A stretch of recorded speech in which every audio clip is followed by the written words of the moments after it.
So today we need to talk about Social Security and SNAP benefits because both programs are being looked at through a microscope. This is coming from the Trump administration and it's coming from the Department of Government Efficiency. They are both looking at these programs to determine how can they improve them or how can they ensure that they are solvent for many, many years. So we're going to address this, what they're looking at right now, and why what is coming up in about 2 weeks could create problems for both programs. So I'll explain more on that in just a moment, but all I ask is one thing. Takes 2 seconds. Go ahead, hit that like button if you enjoy these daily updates. And now let's begin.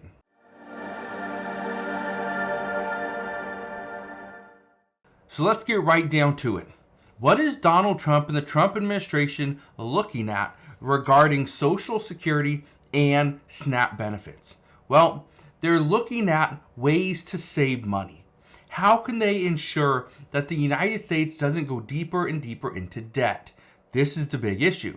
Now with Social Security, the Social Security benefits program, this is funded through payroll taxes, through like earned income, through taxing Social Security benefits, interest income that is generated through the assets, right? That's how the Social Security trust fund is gaining funds, right? But there's a different benefit out there that does go to asylum seekers, okay? That is SSI. SSI does go to asylum seekers. Social Security benefits don't. Here's the problem. The government is pretty much lumping the two programs together. They're saying, oh, this is Social Security. When they talk about the Social Security Administration, they call that Social Security, okay? That's the issue, is that for years, our government has just lumped all the programs together under Social Security. But the real problem doesn't come from the Social Security benefits. It comes from SSI, where now we're seeing millions of people are gaining access to those funds and costing the United States government a little bit more money. So it's because of that we are seeing they're looking after the entire program to try to figure out how they can bring costs down. All right? Keep that in mind. Your Social Security benefits, if you are currently receiving them, they are safe for at least the next 8 to 10 years. After that, well, that's where they become questionable. Here's what we know. Estimates show that right now, undocumented immigrants bring in about $10 billion per year for Social Security. Okay? That is what they're bringing in or paying in. That's good. Well, here's where experts are extremely worried. What happens when we remove all undocumented workers? This will cause Social Security's insolvency date to be much sooner. That's why they say we need net legal migration to increase, not decline. Well, I want to show you some things. This is what we know. A mass deportation event is about to occur in the United States once Donald Trump steps in. This is going to happen in about 15 days. Now, I don't know what it's going to look like. I don't know to what extent this is going to happen. Okay, we have no clue. All we know at this time is that is what Donald Trump has vowed. To make sure that all those illegal immigrants that have come into the United States go back to their home countries. Mexico's concerned because they could be overwhelmed here very soon. Honduras doesn't even want to participate with the United States. There are other countries that say no, we're not going to be involved in this. It's all you. So we're going to see what happens there. But the reason Donald Trump is doing that is because he's trying to save money. If you send millions of people back to their home countries, that means we are not paying for food, health insurance, right? We're not paying for shelter. We're not paying for those things. But at the same time, those people are now not contributing to Social Security. And at the same time, we could see that our budget actually goes the opposite direction, where we're spending too much and we're not bringing in enough because we just sent all those people back. Again, we have no clue if that's going to be the case. We won't know until next year. So we're going to have 1 year of an experiment before we determine whether or not Donald Trump's plan is going to work. Now look at this. It says Trump's tax cuts are about to unleash chaos on the Hill. It says Republicans are likely to face deep divisions in assembling a plan before and after it hits the floor. We've known that for some time, that it's going to be difficult for Republicans to come to an agreement when it comes to these tax cuts. Donald Trump wants to extend the Tax Cuts and Jobs Act that he passed in, 2017. This is something that expires in 2025, the end of 2025. This expires. So this is something they want to extend, but they want to kind of enhance it a little bit, kind of draw it out, let it work for more people.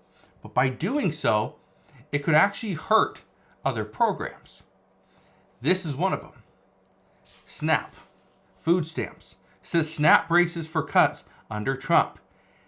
Says altering eligibility requirements and combating fraud are also likely to be top priorities under the new administration. Altering eligibility, meaning you have to work more. You have to make a certain amount of money. You need so many people in your family, right? You need to make less money, right? All these different things are going to be talked about over the next probably month or two. But here's where things are going to be very interesting. Reports just the other day say that technically he's the Speaker of the House, Mike Johnson, tells House Republicans Trump wants them to pass a single reconciliation bill. Now, here's what you need to understand. The Republican Party is going to hold the majority in the House, the Senate, and they have the president. Okay? They have the power in all three. This right here is good for Republicans. But, and again, I've said this before, Republicans do not have the overwhelming majority, the super majority, because they don't have 60 votes in the Senate. But here's what they do have. They have 50. In order to pass a bill in the Senate, you need 60 votes. However, you can pass one under reconciliation if you only have 50 votes. You only need the simple majority. This is the problem, is that some Republicans are pushing this. Donald Trump wants to get his agenda passed immediately. He's not going to be like President Biden, who waited years to try to pass his agenda. Donald Trump wants it done within the first month.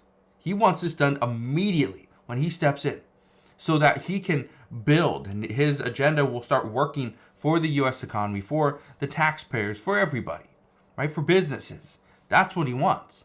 But again, is this going to happen right now? I don't know. I want to show you something though, because this is what we're hearing. That Social Security has an immigration problem, and it can't be ignored any longer. According to reports, what we've been seeing is that the United States is not bringing in as many immigrants as we need to in order to make up for our shortfall. Okay? I want to show you something. Look at this right here.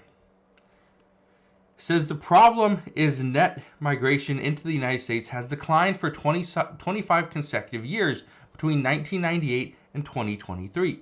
According to data from the United Nations, the net migration rate tumbled to 58% from 6.48 per 1,000 population in 1999 to 2.748 per 1,000 population in 2023.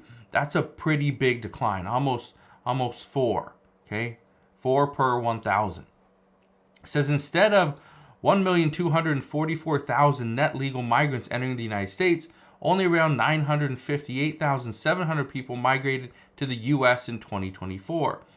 Based on the current net migration rate of 2.768 per 1,000 people and an approximate U.S. population of 346.3 million people. Okay, so that's what they're saying. It's the migration problem. The United States needs to bring in more people. Now, I've been saying this for a while, that one of the things that I've seen, okay, now I've gone through this immigration process. I understand what it takes. It's a long, grueling process. It takes money, which a lot of people don't have. Now, this is the issue. Let's say you're coming from Mexico, or you want to come from South America or something. you got to file the paperwork, which takes time, takes money, right? To file, then you got to travel to these certain immigration centers, or go to wherever to go do an interview and fingerprinting and biometrics and all that stuff. Okay, it costs money, takes time. A lot of people don't have it. Well, here's the issue. The United States needs more immigrants in the U.S. However, we need legal immigrants in the U.S. That's exactly what Donald Trump has said as well, that he doesn't mind immigration. He loves it. He thinks this is exactly what the United States needs. But to what extent? Do we just let any person just randomly walk up to the U.S. border and say, I want in? And I go, okay, here's a social security card. Here's a work permit. Get to work. Let's go. Right? It's not going to happen that quick. But we can make the process a little more seamless. That's what experts are telling us at this time, is that Donald Trump has to almost get rid of all these people first. Then it needs to make it very clear what the process is. The process needs to become a little bit easier, and maybe a little bit less expensive, and then people will start coming into the United States legally. We can vouch for them. We can run all their fingerprints and biometrics and make sure that they're coming into the United States without a record, right? Maybe we can do that. But again, here's the issue. Social Security is one of those programs that is benefited by some of these people. But the fact that the United States government is lumping all the programs together, Social Security, right? SSI, the Social Security Administration, right? Lumping everything together. And then they lump the Social Security benefits, SSI, right? They lump that with SNAP benefits, with Medicare, with Medicaid, and say, oh, all the different social spending programs. Well, we need to make some changes there. That's the issue. So right now, understand one thing, that Social Security and SNAP benefits are being looked at through a microscope, because right now, nobody has an answer as to how to fix them for the future. So we'll see what happens moving forward, but that is what we know as of today. So again, thank you guys for watching. Consider subscribing, and I'll see you guys on the next one.